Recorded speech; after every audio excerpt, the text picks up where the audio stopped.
Bienvenidos a todos a este momento especial donde la protagonista es la palabra de Dios. Hoy, Armagedón, con Bruce Willis, Elias Tisbita, Ellen White. Una palabra que nos hace pensar en algo relacionado con el fin de todas las cosas, ¿verdad? Aunque una persona no sea creyente, la palabra Armagedón está relacionada con el fin del mundo, la destrucción total, el caos, Apocalipsis, estas ideas. Y efectivamente, para algunos, un gran meteorito golpeará el planeta, ¿verdad?, según dicen, y acabará con la vida tal como la conocemos. Para otros, una tormenta solar nos va a dejar la tierra como cuando una salchicha cae en las brasas por entre las rejas de la parrilla, ¿verdad? Hay muchas ideas, muchas filosofías acerca de Armagedón. A veces se habla de que un cometa, ¿verdad?, o un planeta se acercará demasiado y producirá un caos, una catástrofe natural. ¿Pero qué es Armagedón en realidad? Hemos leído en la lectura bíblica, vamos a leerla de nuevo, Apocalipsis 16:16, que dice: y los reunió en el lugar que en hebreo se llama Armagedón. Y esta es la única pista que tenemos, que es un lugar que en hebreo se llama Armagedón. Así que muchos han investigado y han estudiado para ver cuál es ese lugar y qué pistas puede darnos. ¿Qué es Armagedón? Pues bien, el tema de ahora tiene como objetivo que sepamos qué es Armagedón. Porque si está aquí en la Biblia, es importante para nosotros. Si Dios lo ha dejado escrito, es porque es importante y debemos entenderlo. ¿Qué significa Armagedón? ¿Qué significa para mí en mi vida práctica? Para entender mejor el contexto de lo que está pasando, vamos a leer unos versículos antes, porque en realidad, aunque aquí está la palabra Armagedón y no vuelve a aparecer en toda la Biblia, aunque es aquí donde encontramos la palabra Armagedón, en realidad no es aquí donde sucede el Armagedón, sino donde se está preparando. Y así lo dice el texto bíblico. En Apocalipsis capítulo 16, versículo 13 en adelante, estamos en la sexta copa. Y dice así, 16:13. Y vi salir de la boca del dragón, y de la boca de la bestia, y de la boca del falso profeta, 3 espíritus inmundos a manera de ranas. ¿Qué serán estos espíritus inmundos? El texto lo dice. Versículo siguiente, 14. Pues son espíritus de demonios. Ya sabemos de quién son. Son espíritus de demonios que hacen señales, dice el texto. Es decir, milagros, prodigios. Y van a los reyes de la tierra en todo el mundo para reunirlos para la batalla de aquel gran día del Todopoderoso. Dicho de otra manera, dice la palabra de Dios que estas fuerzas del enemigo, ¿verdad?, el dragón, la bestia, el falso profeta, van a producir estos espíritus de demonios, van a enviar estos ángeles caídos que estarán haciendo grandes señales y prodigios. ¿No suenan estas palabras del Evangelio? Grandes señales y prodigios. ¿No nos lo dijo Jesús con toda claridad en Mateo capítulo 24? Que habrá falsos cristos y habrá grandes señales y prodigios, de tal manera que engañarán, si fuere posible, aún a los escogidos. Es decir, hay peligro de que ese engaño tenga efecto con todos. Hay verdadero peligro de que ese engaño nos engañe a todos. Apocalipsis 12:9 dice que el diablo, ese dragón, engaña al mundo entero. Pero la excepción son los escogidos, que siguen la palabra de Dios y por tanto no pueden ser engañados. Y aquí ya tenemos la escena, ya tenemos el contexto. Estos espíritus de demonios están haciendo grandes milagros, de forma que la gente queda admirada y tiene ganas de seguirlos y deciden ser fieles a ese mensaje milagroso, espectacular, pero engañoso. No es un fenómeno solo religioso.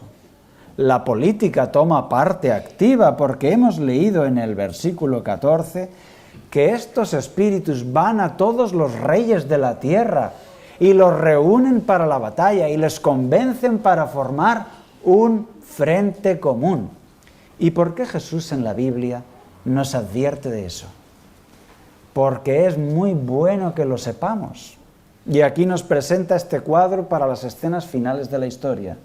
Un gran movimiento ecuménico que implica a los reyes de la tierra, a los poderes políticos también, y se forma un gran bloque político y religioso basado en la cantidad de fenómenos sobrenaturales que se producen. Y yo me pregunto, ¿estamos preparados para eso? ¿Estamos preparados para que se cumplan esas palabras de Jesús que harán grandes señales y prodigios y engañarán, si fuere posible, aún a los escogidos? Un tiempo difícil, este tiempo de gran tribulación que las Escrituras nos han advertido para antes de la venida de Jesús. Yo a veces me he preguntado, pero Jesús, Señor, por favor, ¿por qué tiene que ser así? ¿Por qué tiene que ser así? ¿Por qué este conflicto? ¿Por qué no podemos ser cristianos y ser todos amigos? ¿Por qué tiene que haber formas de cristianismo que persigan a los demás? ¿Por qué? La respuesta que encuentro en la Biblia es que Dios nos dice claramente que Él no lo ha diseñado así, sino que hay un enemigo. Y ese enemigo, como parte de su religión, está el perseguir. Un altar grande persiguiendo al altar pequeño. Pero vamos a investigar, porque esto de Armagedón tiene un problema, queridos amigos. Resulta que cuando queremos investigar sobre un texto bíblico, sobre el significado de una palabra, vamos a la Biblia, en otros lugares donde aparece esa palabra, ¿verdad?, para ver qué es lo que significa ahí. Y así, si yo quiero saber qué es en Apocalipsis Babilonia, pues yo tengo muchos lugares donde Babilonia aparece, toda una larga historia para investigar sobre Babilonia, ¿verdad? Y así con muchas otras palabras. Pero con la palabra Armagedón no sucede así. La palabra Armagedón solamente aparece una sola vez en toda la Biblia, y es aquí, Apocalipsis 16:16. Por lo tanto, yo no puedo hacer ese tipo de investigación, ¿verdad? No encuentro la palabra Armagedón. Muchos han investigado dónde está ese lugar. Hemos visto que no hay ningún lugar en el mundo que se llame Armagedón. En toda la geografía del planeta no hay ninguna región, comarca, país, ciudad que se llame Armagedón. Entonces, ¿dónde está ese lugar? Hemos visto en el capítulo 16 que se prepara Armagedón. Pero en realidad es en el capítulo 19 de Apocalipsis donde se produce el Armagedón, donde Armagedón sucede, esa gran batalla. Apocalipsis capítulo 19. Dice ya el versículo 11, Apocalipsis 19:11. Entonces vi el cielo abierto, y he aquí un caballo blanco, y el que lo montaba se llama Fiel y Verdadero, y con justicia juzga y pelea. ¿Quién es este? Es Jesús. Se dice de él que lleva un nombre escrito, el Verbo de Dios, y que lleva escrito Rey de Reyes y Señor de Señores. Dice el versículo 14, y los ejércitos celestiales, vestidos de lino finísimo, blanco y limpio, le seguían en caballos blancos, y de su boca sale una espada aguda. Él viene para hacer justicia. Él viene para poner su reino en la tierra. Y es así como termina Armagedón. El versículo 19 dice, y vi a la bestia y a los reyes de la tierra y a sus ejércitos reunidos para guerrear contra el que montaba el caballo y contra su ejército. Es la última batalla entre el Cristo que viene, la batalla entre Dios y los hombres que tienen su propia religión. Y de sobra sabemos cómo termina esta batalla. Versículo 20. Y la bestia fue apresada, y con ella el falso profeta, que había hecho delante de ella las señales con las cuales había engañado a los que recibieron la marca de la bestia, y habían adorado a su imagen. Estos dos fueron lanzados vivos dentro de un lago de fuego que arde con azufre. Cristo vence, Cristo derrota las fuerzas del mal para siempre más. Y así termina la batalla de Armagedón. Pero entonces, ¿por qué Armagedón? Cuando vamos al hebreo, encontramos que esta es la única pista que el texto nos da. Apocalipsis 16:16 solo nos da una pista. Y la pista dice que en hebreo se llama Armagedón. Esto dice Apocalipsis 16:16. Y los reunió en el lugar que en hebreo se llama Armagedón. Aquí tenemos una pista, en hebreo. Pues vamos al hebreo. ¿Y qué significa Armagedón en hebreo? Pues significa Ar-Magedón, la montaña de Megido. Bueno, pues Megido sí que lo tenemos en la geografía. Y Megido sí que aparece en la Biblia. Entonces vamos por buen camino. Y buscamos sobre Megido y encontramos que era una ciudad, fortaleza, que estaba en el norte de Israel. Estaba en la zona norte, frontera con Siria y Fenicia, ¿verdad? Entonces, ahí había una cordillera montañosa en la derecha, una cordillera montañosa en la izquierda y un paso, la puerta norte de Israel, por donde entraban los invasores del norte. Una zona geográfica que se llama el Valle de Jezreel. Y allí, guardando esa puerta norte, una gran ciudad, Megido. Salomón hizo esa ciudad muy fortificada, la convirtió en una gran ciudadela, una fortaleza impresionante para guardar la puerta norte del país, por donde entraran los invasores. Pero hay algo más. En el norte estaban los fenicios, el pueblo de Jezabel, ¿verdad? Y tenían sus dioses, Baal, Asera. También por ahí entraban las influencias de estos dioses paganos. También por ahí entraba la superstición y la apostasía. Y de alguna forma esa zona, esa puerta norte, es estratégica. Los arqueólogos han encontrado las ruinas de Megido. Y efectivamente era una fortaleza colosal. Han encontrado que en las murallas, en la puerta de la ciudad, había 3 puertas, una después de la otra. De forma que cuando los atacantes conseguían quemar o destruir la puerta, y a pesar de tener muchas bajas, conseguían entrar por esa puerta, ¿qué se encontraban? Se encontraban una pequeña plaza y una segunda puerta. Y tenían que dedicarse a destruir esa puerta, cobrándose muchas bajas, porque sus enemigos estaban en las torres defendiendo la puerta. Y cuando así, después de tener muchos muertos, ellos conseguían derribar la segunda puerta, ¿qué encontraban? Encontraban la tercera puerta. Así era la tremenda fortaleza de Megido, un lugar donde Israel tuvo muchas batallas. Alguna de esas batallas quizás será la que nos sirve para entender Armagedón. Quizás alguna de esas batallas será el modelo para entender la batalla final, la gran batalla final entre Dios y los hombres, Armagedón.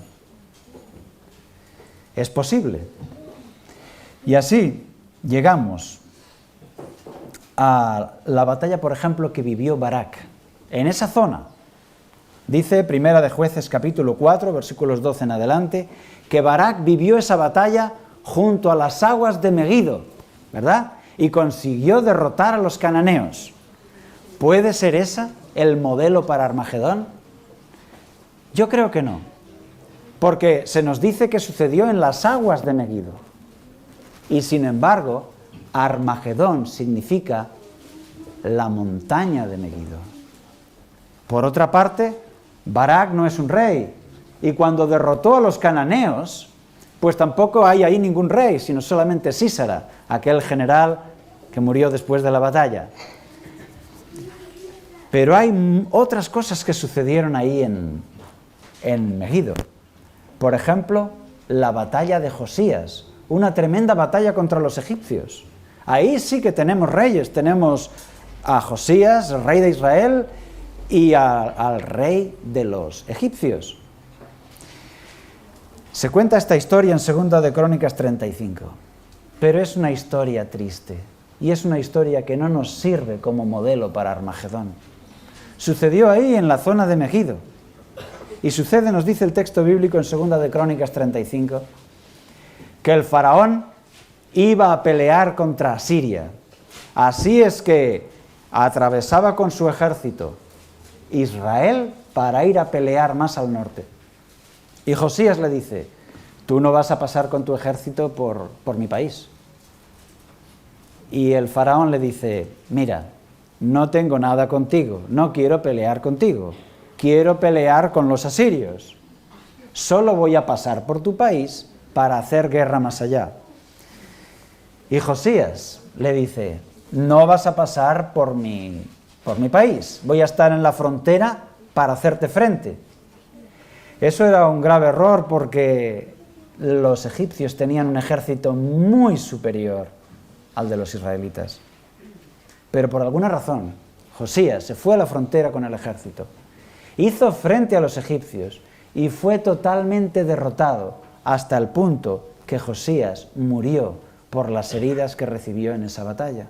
Y el rey de Israel murió, un buen rey, muerto en circunstancias penosas, tristes, de fracaso, un gran fracaso para el pueblo de Dios, donde muere el rey de Israel.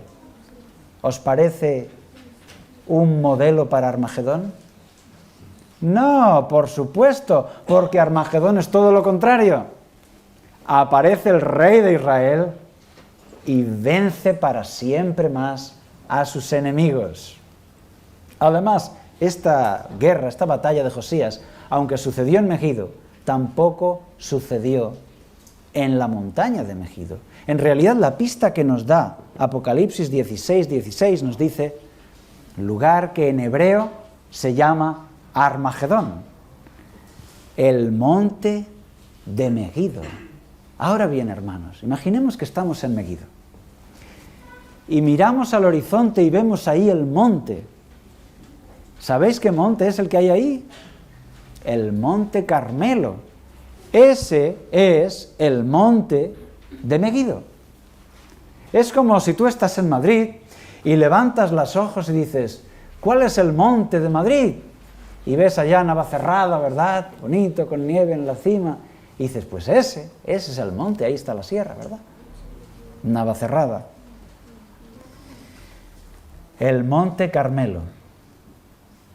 ¿Y qué sucedió en el monte Carmelo? El monte Carmelo está entre Megiddo y el mar. Por lo tanto, tiene el frescor del mar Mediterráneo, tiene la humedad y es verde y florece. Y a ellos, gente de tierra seca, les parecía un lugar paradisíaco, verde y lleno de flores. Es por eso que en el Cantar de los Cantares, capítulo 7, versículo 5, un piropo que él le da a ella, a su enamorada, le dice, tu cabeza te corona como el monte Carmelo. Porque les parecía algo precioso, ¿verdad? Y esa montaña en la frontera norte fue usada también por los profetas. Ahí el profeta Elías iba con frecuencia, como si se pusiera en la frontera entre Israel y la apostasía, para celebrar sus reuniones. En ese lugar se han encontrado restos de altares paganos, precisamente de ese tiempo, de la época de los reyes, lugares elevados de piedras, con una escalinata de piedras, donde estaba la estatua de Baal o de Asera, y donde se realizaban aquellos sacrificios que eran una apostasía para los israelitas, pero que eran bastante frecuentes, se habían hecho muy populares. ¿Por qué? Porque en aquella época el rey de Israel se llama Acab. ¿Y Acab fue un buen rey o un mal rey? Mal rey. Y se había casado con una princesa fenicia. ¿Recordáis su nombre? Jezabel, exactamente. De manera que en el trono de Israel tenemos a Acab y a Jezabel. Y Jezabel no es atea precisamente, es una persona muy creyente. Jezabel ha impulsado un movimiento religioso muy moderno, ¿verdad? Ha traído el culto de su país, del norte, ha traído los dioses fenicios, ha traído a Baal, el dios del rayo, y ha traído a Asera, la diosa madre, la diosa de la fecundidad. Una diosa que ha llegado hasta nuestros días, ha llegado hasta nuestra cultura religiosa, penetrando incluso el cristianismo, como la diosa madre, la reina del cielo, madre de todos, diosa de la fecundidad, madre de todo, madre de Dios. Ese culto fue el que trajo esta reina Jezabel. Y ha tenido mucho éxito. Sin embargo, cuando llegamos a ese lugar, a esa montaña, podemos ver en el Monte Carmelo que hay una estatua actualmente. Una estatua de un señor con barbas, con una espada levantada. Es la estatua que conmemora a Elías, ¿verdad? Y lo que sucedió en el Monte Carmelo en aquel tiempo. Aquel momento tan especial en el que se enfrentó el paganismo de Jezabel con el culto a Dios de Elías. Vamos a leer la historia en Primera de Reyes 18. Primera de Reyes, capítulo 18. Porque, queridos hermanos, hemos encontrado la clave. Hemos encontrado cuál es el monte de Megido. Hemos llegado a Armagedón. Primera de Reyes, capítulo 18. ¿Qué sucedió aquel día en Armagedón? ¿Sucedió algo que nos puede servir de modelo para entender la batalla final? Vamos a ver lo que sucedió. Primera de Reyes, capítulo 18. Encontramos aquí, en el versículo 2, 18:2. Fue pues Elías a mostrarse a Acab, y el hambre era grave en Samaria. ¿Qué está pasando? Dios le ha dicho a Elías, ve a presentarte al rey Acab, y dile que por todos tus pecados y por toda tu apostasía, no lloverá en 3 años y medio, no lloverá hasta que yo lo diga. Y entonces Elías, obediente, va a ver al rey y le dice, por todos tus pecados, por ser infiel, no lloverá hasta que yo lo diga, no lloverá sino por mi palabra. Y efectivamente, a partir de ahí no llueve. Se pierden las cosechas, el país entra en crisis y el rey Acab dice, esto es culpa de Elías, voy a buscarlo para ejecutarlo, para darle muerte. Y Elías tiene que salir de las ciudades y tiene que estar escondido en las montañas durante 3 años y medio. ¿Os suena esto? ¿Os suena a la crisis final? ¿Os suena al tiempo del fin? El remanente tiene que huir de las ciudades porque es perseguido. Una religión infiel predomina y domina el gobierno y el remanente tiene que huir de las ciudades por su vida y esconderse durante 3 años y medio. Es perseguido por su fe, por su fidelidad.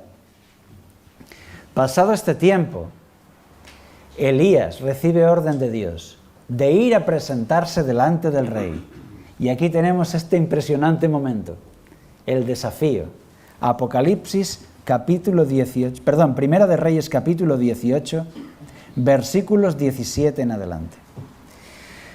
Cuando Acab vio a Elías, le dijo, ¿eres tú el que turbas a Israel?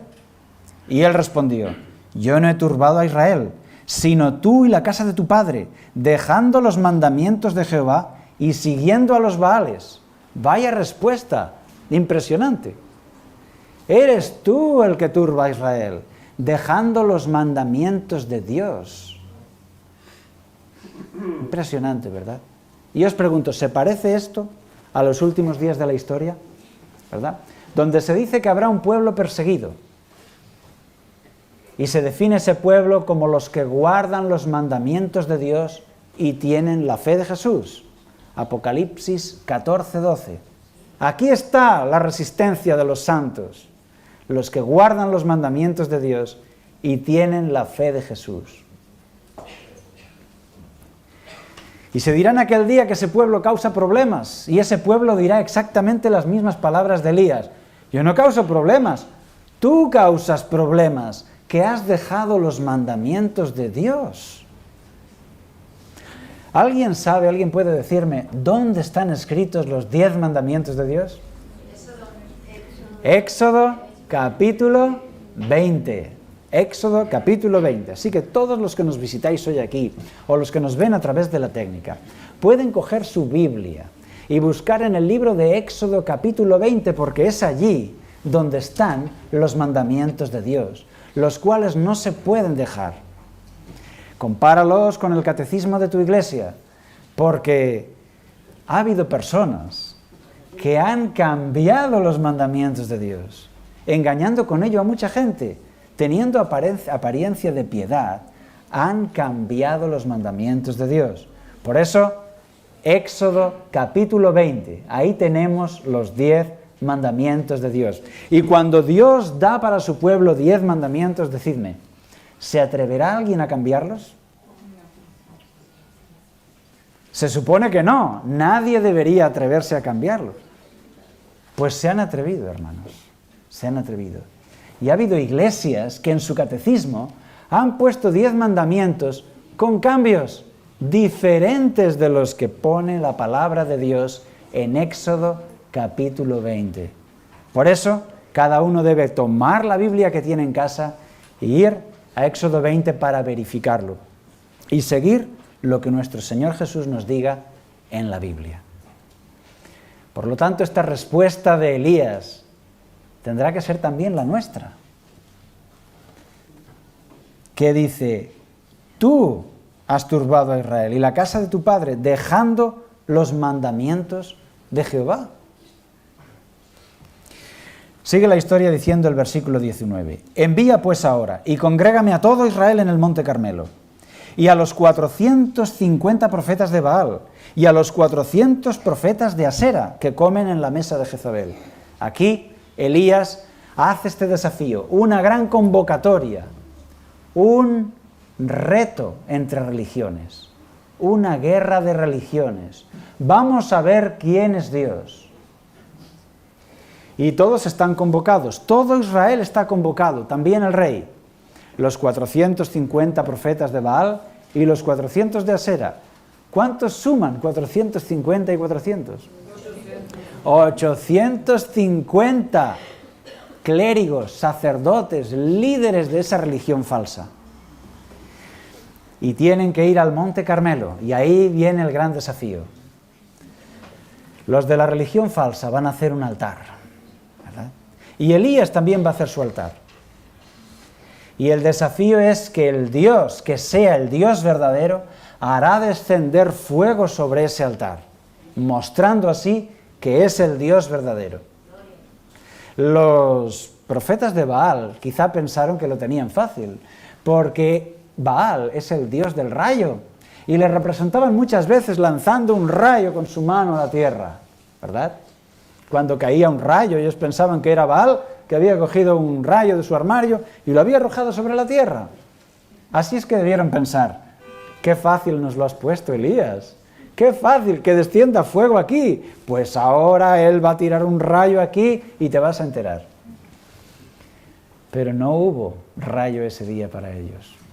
Un gran altar, 450 profetas de Baal, 400 de Asera, todos danzando con sus tambores y sus instrumentos para llamar más la atención de su Dios.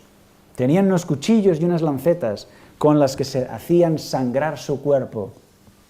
Y dice el texto bíblico que ellos saltaban y gritaban, pidiéndole a su Dios que se manifestase. Y todo el pueblo ahí, todo el pueblo mirando. todo el pueblo alrededor. Aquello era un pulso entre dos religiones, el altar grande y el altar pequeño, la religión falsa y la religión verdadera. Y eso es Armagedón, una guerra de religiones, una guerra entre dos altares, el altar grande, popular, falso, y el altar pequeño, el altar del remanente, donde el profeta, el espíritu de profecía está allí, el altar fiel. El otro es un altar popular. Gustaba mucho aquella música, ¿verdad? Gustaba mucho, era un culto muy movido, había algunas circunstancias sexuales que envolvían esa religión, y a veces fumaban aquella cosa, ¿verdad? Que cuando fumaban aquella cosita, aquella hierba, pues parecía que se elevaba el alma, ¿verdad? Todo menos lealtad a la palabra de Dios. Ahí está la iglesia de Jezabel, la iglesia de Babilonia. Y ahí está el altar pequeño, la iglesia de Elías, del Elías que en los últimos días prepara el camino del Señor. Por eso vamos viendo cómo la Biblia nos dice, nos enseña qué es Armagedón. ¿Y por qué esa palabra? Porque lo que sucedió aquel día en Armagedón, en el monte de Megido, es exactamente lo que sucederá antes de la venida de Jesús. El enemigo reuniendo a todos, ¿verdad? Un altar grande y un altar pequeño, pero fiel. ¿Qué sucedió en aquel día? Como su dios Baal no lanzaba ningún rayo, los pobres sacerdotes empezaban a quedar sin voz y se cansaban. Y dice la Escritura que el mismo Elías empezó a bromear y les decía a los israelitas, bueno, pues que quizá no os oye porque está de viaje. Y me imagino a los israelitas, riéndose ahí. Y Elías, viendo aquello de que estaban ya los sacerdotes sangrando y gritando y danzando y bailando, y nada sucedía en el altar grande, les dice Elías, gritad un poco más fuerte porque quizás está durmiendo. Y me imagino el pueblo de Israel, poco a poco, el pueblo iba viendo que aquello se desmoronaba. Cada vez era más y más evidente que aquello no era un Dios verdadero, sino que Baal era una estatua, era una religión falsa, y aquellos sacerdotes estaban haciendo allí el payaso. Cuando ya todos se cansaron de ese espectáculo, entonces era el turno para el altar pequeño. Elías, solo, reedifica ese pequeño altar, ¿verdad? Toma 12 piedras para que representen a las 12 tribus de Israel. Y entonces pone la leña y corta, ¿verdad?, el buey, lo pone ahí. Y dice que lo remojen con agua y por 3 veces le echan 2 cántaros de agua de manera que todo está mojado. Chorrea el agua por el altar. Hasta han hecho una zanja alrededor que se ha llenado de agua para que nadie pueda decir, no, él puso una mecha allí y el fuego fue por la mecha, ¿verdad? Y fue un truco, nada, todo está empapado, embarrado, mojado. Y entonces viene el momento clave para mostrar cuál es el Dios verdadero. Y entonces Elías invocó el nombre de Jehová. Y dice el texto bíblico que cayó tal fuego del cielo que consumió el sacrificio y la leña y las piedras y secó toda el agua que había alrededor en la zanja y en el suelo. Y todo el pueblo se asombró y dijeron, Jehová es Dios, Jehová es Dios. Y se abalanzaron contra los profetas de Baal, que les habían estado engañando por tanto tiempo. ¿Qué hacemos? Elías los hizo llevarlos abajo, al arroyo, abajo del monte, al pie del monte, y allí fueron degollados por haber sido enemigos del culto verdadero, del Dios verdadero, por haber engañado al pueblo durante tanto tiempo, por haber buscado asesinar a Elías durante todos esos años. De esta manera, los que eran perseguidores, al final terminan muertos. Y Elías, que nadie apostaba ni 5 céntimos por su cabeza, no sabían cómo terminaría el día, pues resulta que queda victorioso, queda vindicado, y tiene el apoyo de todo el pueblo. El que estaba condenado a muerte queda vivo, y los que eran perseguidores y criminales terminan muertos. Parece que de repente se ha dado la vuelta a la tortilla, el mundo al revés. Así será también la batalla de Armagedón. Un altar grande y un altar pequeño. Un altar grande, popular, poderoso, donde está el rey, donde está el ejército, donde está el poder político y militar, con cientos y cientos de clérigos. Ahí está el clero, ahí está la autoridad social. Un gran altar, pero infiel. Y un altar pequeño, un altar fiel a los 10 mandamientos, un altar que una voz desde el cielo está orgullosa de él, y esa voz dice: ahí está la resistencia de los santos, los que guardan los mandamientos de Dios y tienen la fe de Jesús. Apocalipsis 14, 12. Y a pesar de que el altar grande es perseguidor y el pequeño es perseguido, el altar pequeño sigue siendo fiel a pesar de todo. Esto que sucedió aquel día en Armagedón, sucederá en nuestro próximo futuro en Armagedón. Lo que sucedió aquel día en el monte de Megido, sucederá en el mundo entero. Porque Armagedón, según a pesar de lo que algunos enseñan, Armagedón no es la tercera guerra mundial. Armagedón no es la guerra entre israelíes y palestinos. Armagedón es una guerra de religiones, la religión falsa contra la religión verdadera.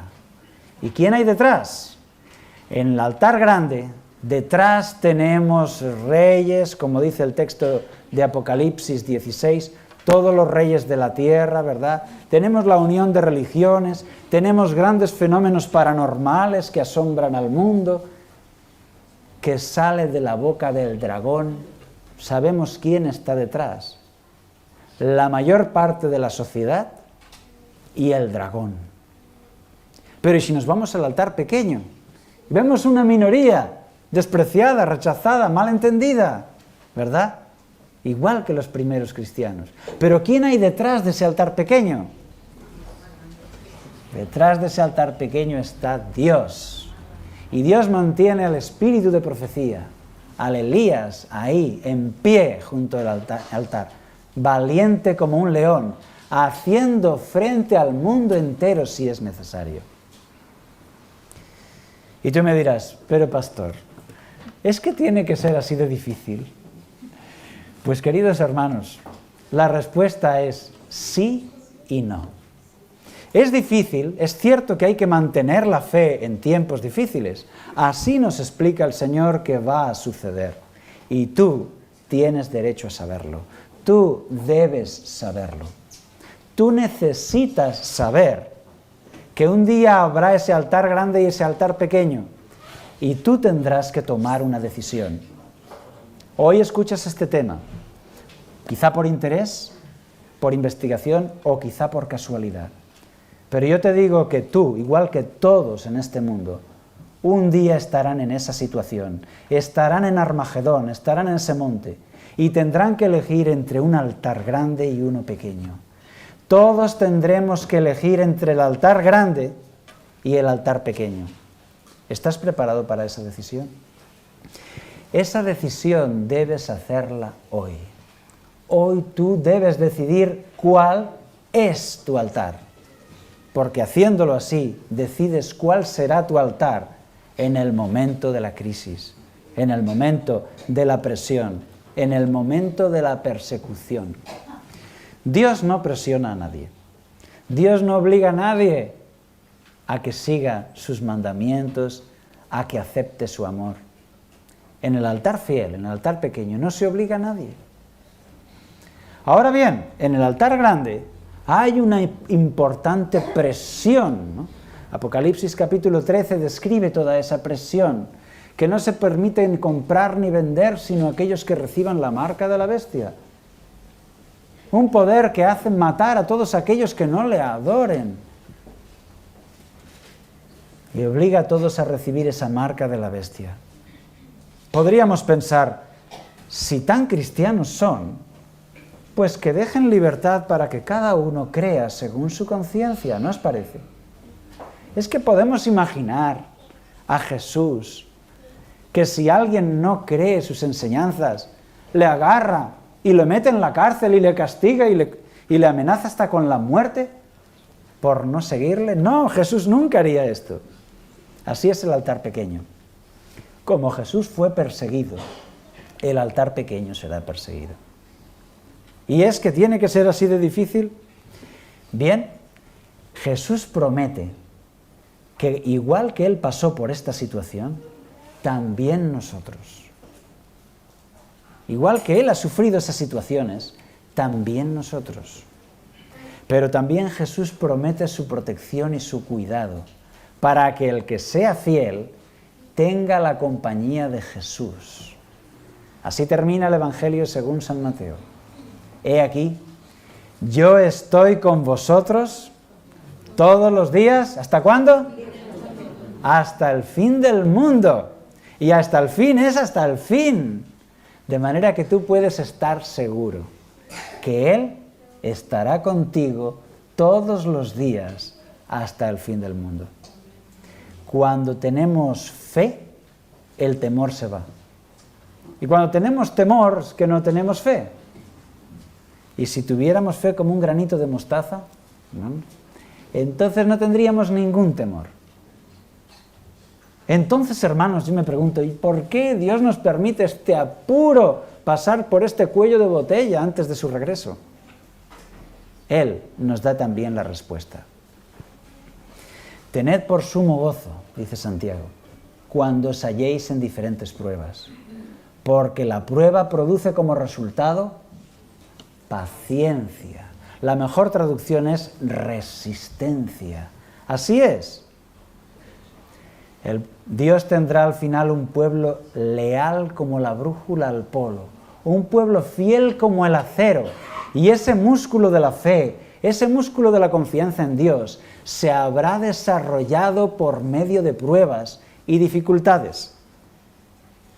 Un día me rompí el codo y estuve 3 semanas con escayola.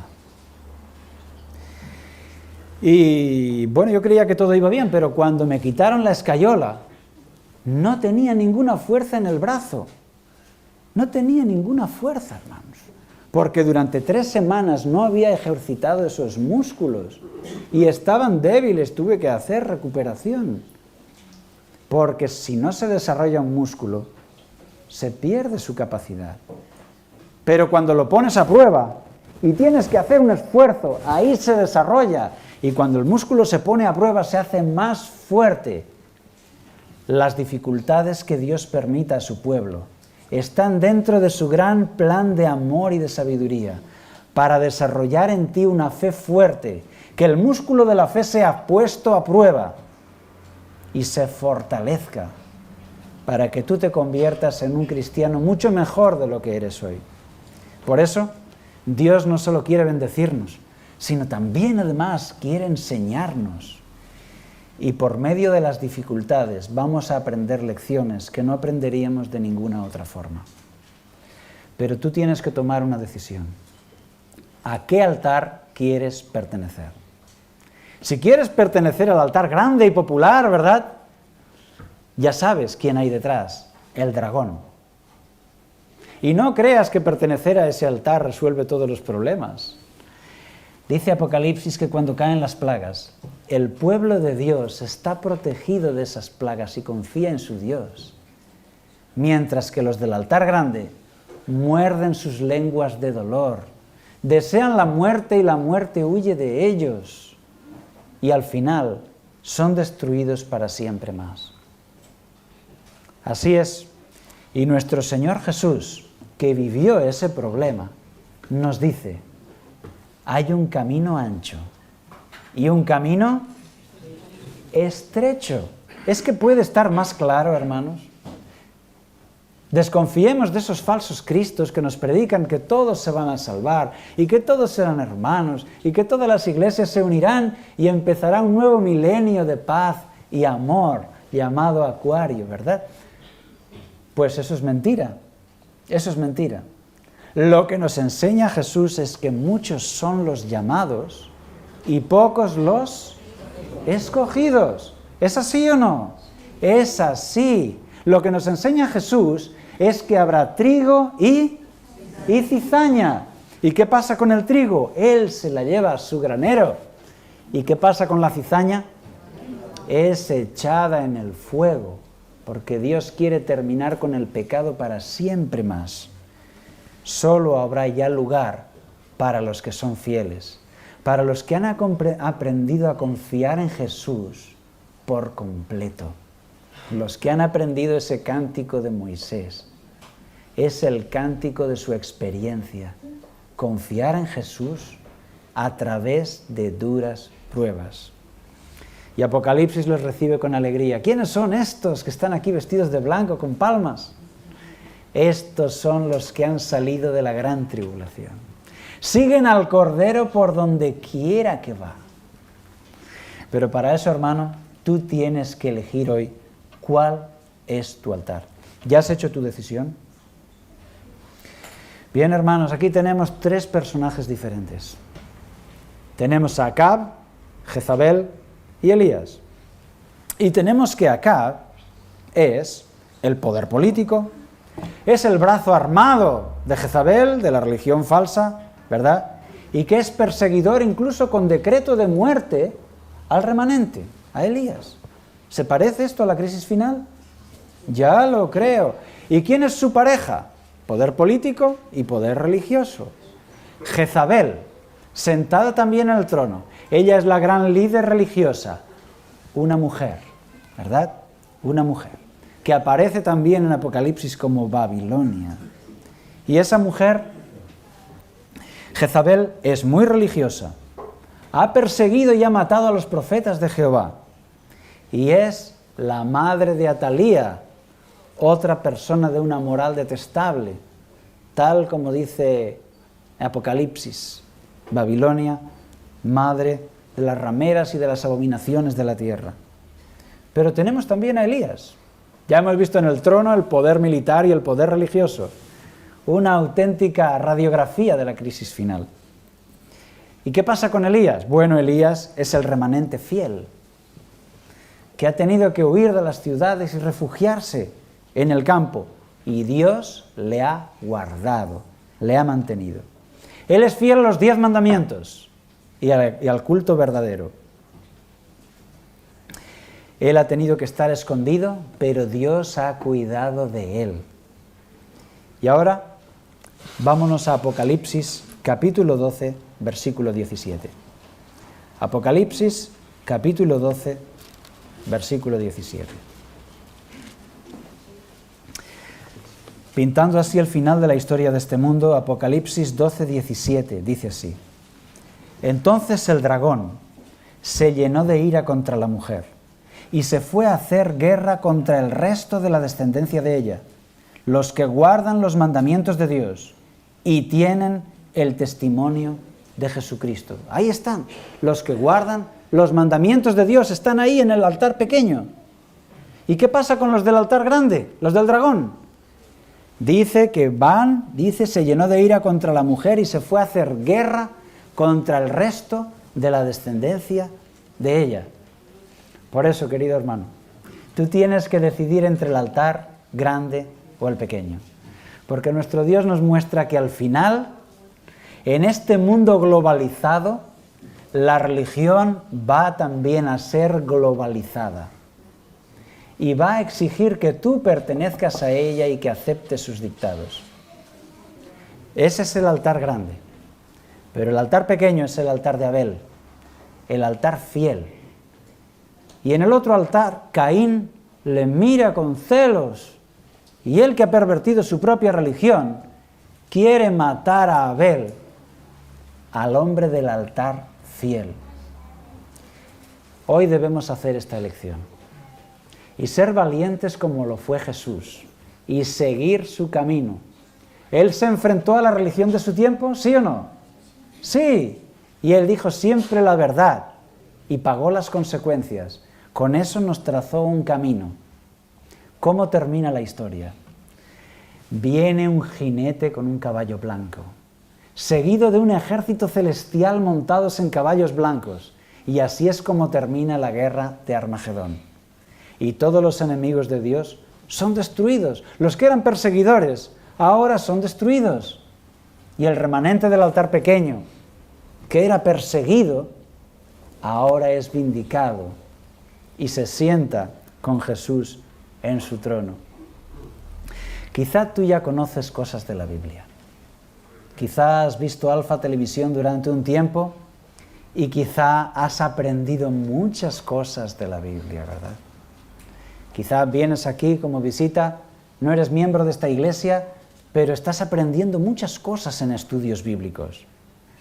Yo te invito ahora a que todo eso que el Señor te ha mostrado en su palabra sirva para algo, sirva para tomar una decisión. Yo te desafío hoy a que tomes una decisión. Aquel día en Armagedón, Elías dijo: ¿hasta cuándo claudicaréis entre dos pensamientos? Si Baal es Dios, servidlo, pero si Jehová es Dios, servidle a Él. Y os hago hoy el mismo llamado. Para las personas que no son miembros de esta iglesia, la pregunta es: ¿quieres tú formar parte del altar pequeño? Si tú quieres formar parte del altar pequeño, del altar de Dios, quieres mostrarlo públicamente poniéndote en pie, como Elías fue valiente en ese día y se puso en pie. Gloria a Dios por estas decisiones. Gracias a Dios por todas estas decisiones. Si tú quieres formar parte del altar fiel, perseguido, pero que Jesús está con ellos, muéstralo poniéndote en pie, porque tienes que tomar esta decisión tarde o temprano. Y también para los hermanos que son miembros de la iglesia, extiendo ahora esta petición, este llamado, y tú sabes que no es Juan el que llama. ¿Quién es el que llama? Dios. Dios es el que nos llama a todos a dejar el altar grande y ser fieles, formar parte del altar pequeño para vivir este gran mensaje que se llama Armagedón. Vamos a tener una oración de consagración ahora. Padre nuestro, Señor, te damos muchas gracias porque tú nos lo has puesto así de clarito. Ayúdanos a formar parte de este altar pequeño, del altar fiel, del altar de tu verdad, del altar de los 10 mandamientos. Ayúdanos a andar por el camino estrecho y no por el camino ancho. Señor, tú sabes que somos débiles, que te necesitamos todos los días, a cada momento. Y necesitamos que tú hagas un milagro en nuestra vida para que nos hagas fieles, para que nuestro corazón sea como el tuyo y para que busquemos el bien y no el mal. Yo te ruego que bendigas, Señor, todas estas decisiones. Yo te ruego que les bendigas su decisión de fidelidad, porque nosotros queremos seguirte, Señor. Queremos que tú seas nuestro Rey y queremos ser valientes y dar testimonio de ti, aunque a veces nos lo ponga difícil el enemigo. Danos ese valor, Señor. Danos esa valentía para dar testimonio de ti, aunque haya dificultad, para que eso traiga una cosecha de otros creyentes que también conozcan la verdad. Bendice a esta iglesia para que sea fiel hasta el día en que tú vengas, que te lo pedimos en el nombre de Jesús. Amén. Amén.